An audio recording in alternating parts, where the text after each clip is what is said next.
JMC फाफुल्लो आज हामी लिङदेनको दोस्रो दिनमा आज चर्च ओपनिङ छ। पास्टर न्यामा पास्टर ज्यू हामी चाहिँ पाहुनालाई पर्खेर बसिरहेको छौँ। उहाँ चाहिँ पास्टर बुवा हुनुहुन्छ, एल्डर बुवा हुनुहुन्छ, अनि पास्टर बुवा pastor Nyama, Elder Nyama, pastor बुवा सिक्किमबाट आउनुभएका, अनि यहाँ कोयरका टिमहरू, अनि पास्टर ज्यू, पास्टर न्यामा, पास्टर बाबा हामी सबैजना पर्खेर बसिरहेको छौँ। अनि म अनि पास्टर अनि डिकन न्यामा, परमेश्वरलाई धन्यवाद।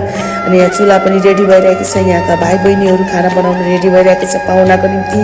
अनि यो भाइ चाहिँ धेरै नै चर्चमा पानी ल्याउने दिने अनि पाहुनाहरूलाई खुसी बनाउने नाचेर ती कार्यहरू गरिरहनु भएको थियो। यी भाइहरूले चाहिँ हाम्रो लागि अमलाहरू के टिपेर ल्याइदिनुहुन्थ्यो, उहाँ पनि मण्डलीलाई सहयोग गरिरहनु भएको थियो। परमेश्वरलाई धेरै आशिष दिउन्। अनि यी भाइ चाहिँ हाम्रो यहाँ मण्डलीमा आएकाहरूको निम्ति नाचेर देखाउनु भएको